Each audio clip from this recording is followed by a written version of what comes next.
It's great. Okay. Are you guys ready for this? Because this is about to be kind of crazy. Yeah. Right.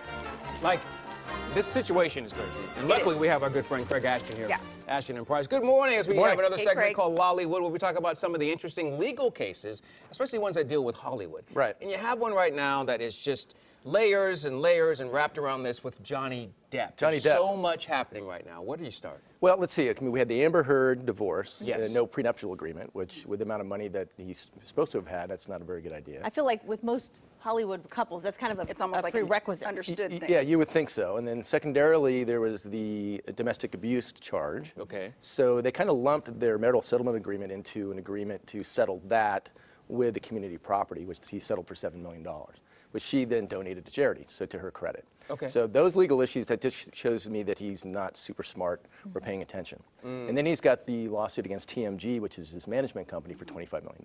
Okay. And they sued him back Oh. for breach of oral contract and probably now for defamation. So he's going to have that lawsuit, and a lot of times that's going to be by the hour. The real one is the Rolling Stone article that just came out. He's got a Right. brand new lawyer for the last 2 years. Everybody else is gone. His lawyer called up Rolling Stone and said, hey, why don't you come out and hang out with Johnny Depp for 3 days? And he's about ready to be in Fantastic Beasts, the J.K. Rowling prequel to Harry Potter, right? Yeah. So he's went through $800 million, apparently, by some reports. And his lawyer thought it'd be a good idea to bring a Rolling Stone reporter to his place, his mansion in London, and hang out with him for 3 days and party. He was drinking goblets of wine. Yeah. He had hash piled up on the table, smoking it. And I don't know if it's legal in England. It probably isn't. And they basically did the interview over 3 days from basically sunset to sunrise. Yeah. And so it calls into question whether or not these companies, or like Disney and these other movie studios, are going to want to work with him. Right. And Just think this side of him. he's hurting for money, and his lawyer thought it was a good idea to basically kind of blackball him now, and he's going to have to do a Robert Downey Jr. turnaround at some point, I think. Because Disney's not going to want to work with him, and Harry Potter's a family movie. Right. Okay, but with all the money that he's made for Disney, it's shocking to me that at this point they would decide, no, we don't want to work with him any longer.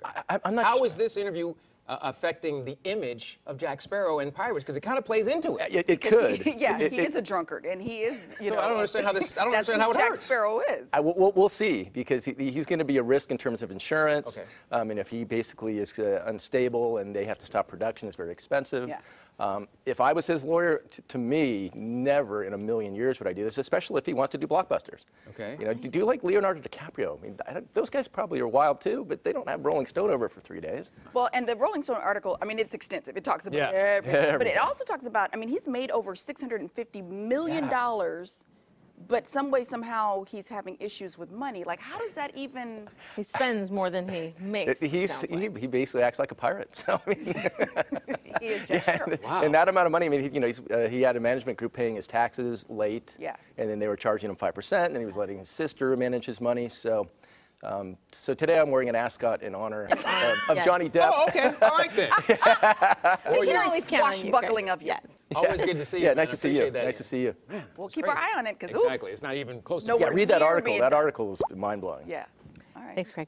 Most musicians dream of making it big, but only a small amount do. Yeah. For the rest, that means picking up the pieces and figuring out how you're going to make a living. Coming up in today's Manly Minute.